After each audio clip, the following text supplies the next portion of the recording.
Hey, welcome to day 56 of our Read the Bible in a Year plan. Today we read Numbers 5 and 6. 5 starts out with some more random laws, but stay with me. Let's check them out. Next, we have compensation for wrongdoing. Basically, if you sin and you realize that, you have to make it right. If you have no one to make it right to, then whatever compensation should be due goes to the priest. Next, we get into a pretty crazy point of scripture that has been in the news a lot recently, or at least on social media a lot recently. It's been accused here in Numbers 5 of being a recipe for an ancient form of abortion. But that's not what it is if we are careful to just read it and see what it says.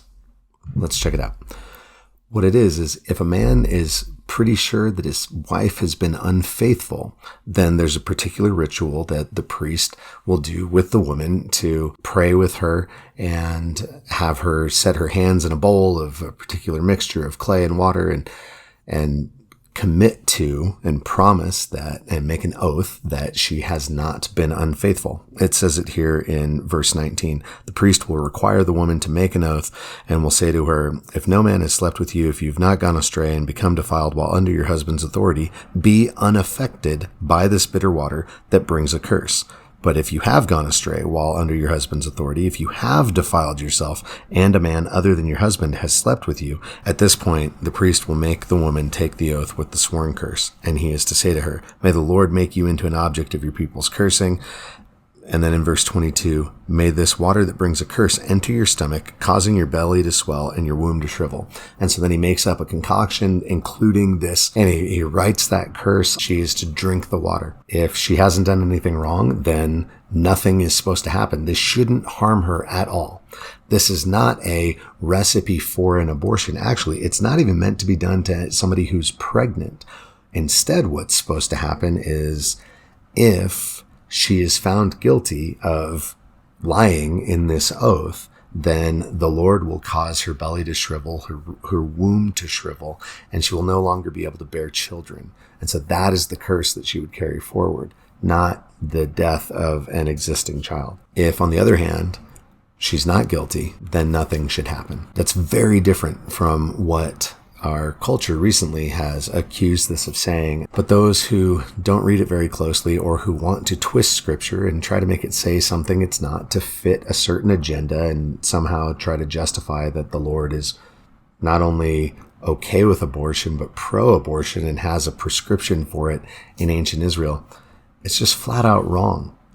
And it's further reason for us to make sure that we take our time and really read through this and know what the Bible actually says, and find that a lot of the time, just like here, when we just read through it, we can see that what it actually says has nothing to do with that kind of accusation. So let's get into chapter 6. Chapter 6 lays out the Nazirite vow, which is different from Nazarene, which is referring to somebody who is from the region of Nazareth, where Jesus grew up. Instead, the word Nazirite comes from the Hebrew word Nazir, which means to be set apart.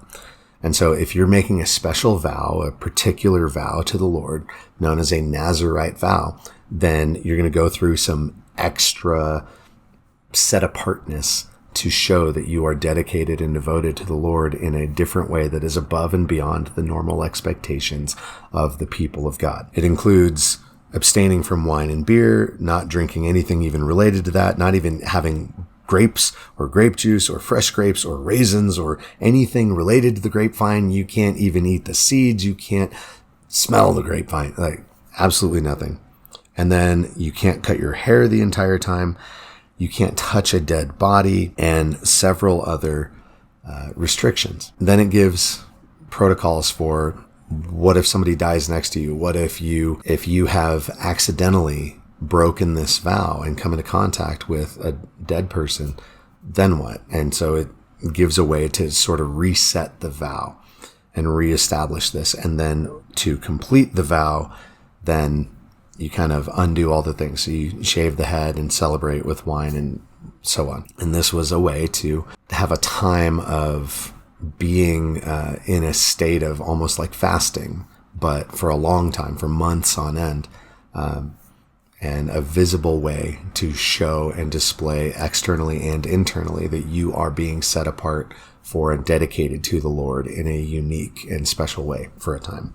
Finally, as chapter 6 concludes, we get to the priestly blessing. This is a blessing that God gives for Moses and Aaron and the priests ongoing to be able to bless the people, sort of like, the Lord's Prayer, like given a particular way to sort of engage with God or come before the Lord on behalf of the people and offer a blessing that is approved by God in that is general enough for all people that the priest would seek to bless.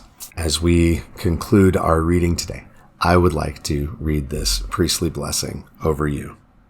It says, "May the Lord bless you and protect you. May the Lord make his face shine on you and be gracious to you.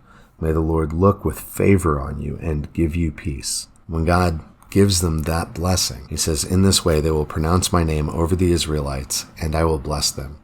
And I pray that as I declare the name of Yahweh over you, that you would be blessed, that us who gather daily to read his word, to gather weekly in fellowship and communion in church, that we would find the blessing of God as we have gathered under his name as well. Can't wait to hear what God is speaking to you in these things. And if you have any further questions on any of this, drop it in the comments. Let's talk through it. In the meantime, be rad for Jesus.